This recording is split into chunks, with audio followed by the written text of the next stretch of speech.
BYU hosted Media Day this past week. We got the first look at what's to come for the upcoming season. What we do know, the Cougars will begin the season with 3 tough Pac-12 schools.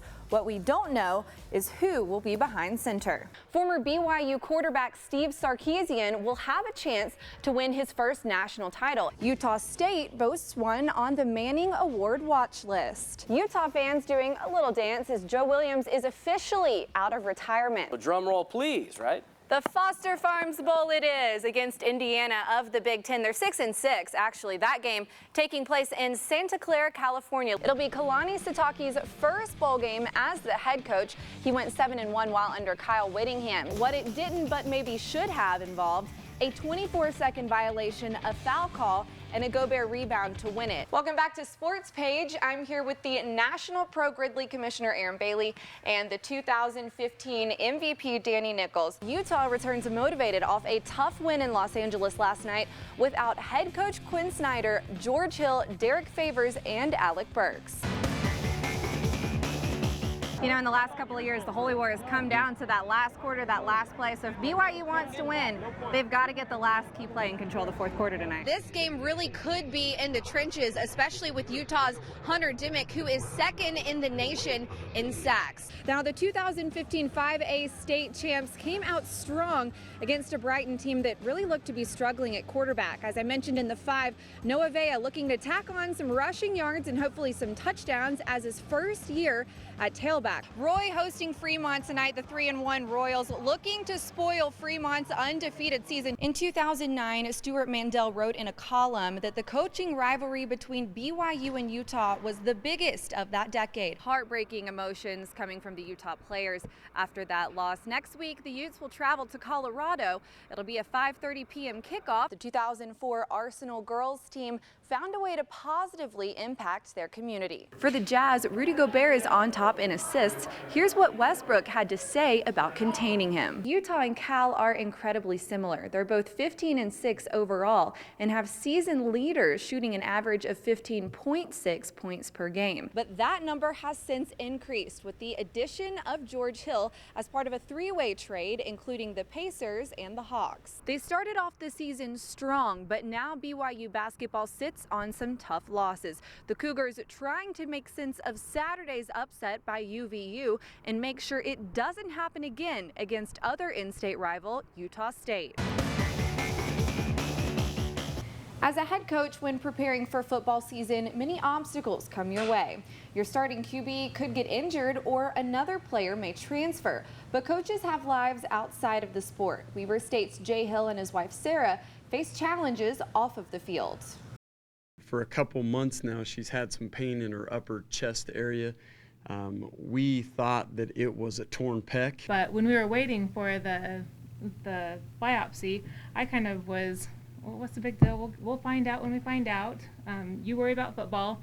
And finally I called my family doctor and he did some searching and he's the one that actually found the results to it and called me. Sarah Hill was diagnosed with Hodgkin's lymphoma, a cancer that attacks your immune system. But instead of keeping to themselves, the Hills decided to tell the Wildcats. With everything going on, and she's always at practice, and she's always with the players, I mean, people are going to find out. And what I didn't want is this thing to drag on into the season. She's a great woman. She's very strong. Coach Hill has been amazing throughout all this to still come here every day with a smile on his face and be there for us with everything he's got going on. And, you know, that's the least we can do is show up and support her. Definitely humbling, but she knows she has all of us behind her and we're one big family. When it came time to begin chemotherapy, Sarah threw a haircutting party. Many teammates shaved their heads with her in support. A few players came, not just one or two, and shaved their heads with me.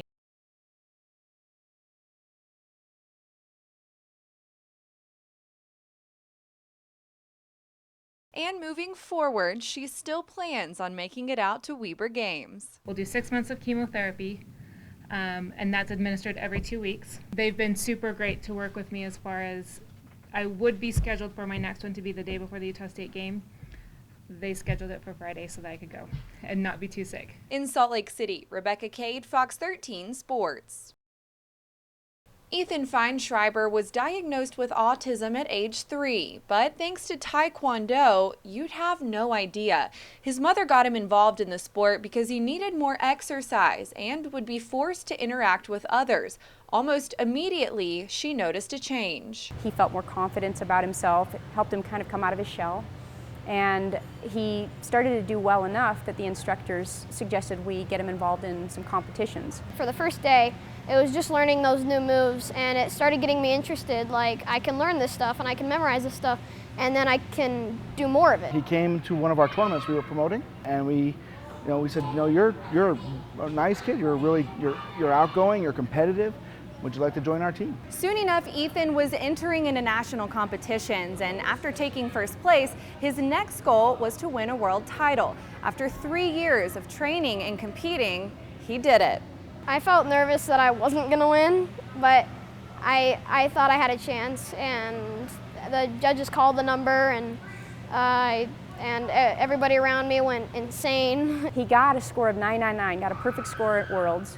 And these friends of his, they just rushed the ring and they hoisted him up on their shoulders and they hugged him and congratulated him, and it shut the ring down. They couldn't even do anything. But Ethan is not done yet. He plans to continue winning world titles with his next competition this December. Some kids pick up a sport by following in their parents' footsteps, others from attending a game. But sometimes it's a movie that plants the seed. This was the case for Safari Jessup. But there's one catch. She was born deaf. When I was a young girl, I watched Karate Kid for the first time, and I realized that I wanted to be a black belt. We had hoped, being deaf, that we could get her into a self-defense program. It's just a good idea with deaf children, and she loved it so much that she picked up swords, she did the Hapkido. In 2007, she began training at the Springville Self-Defense Leadership Academy, and it only took her 4 years to make it to the national competition. We thought, okay, so how is this going to work? She's here on the floor, how are we going to communicate? And she just followed along.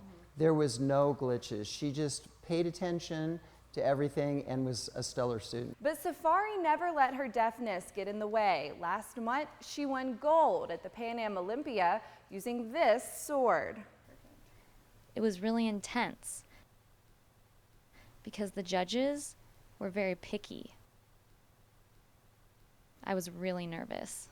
Parents get all nervous about these things, and that's what was so amazing, was watching her so cool and collected, and she knew what she was doing. She was focused, and it's fantastic to watch your kids just accomplish like what she has. I felt like I was on top of the world. Safari hopes to one day open her own self-defense school and even has dreams of competitive weightlifting and MMA fighting. In Springville, Rebecca Cade, Fox 13 Sports.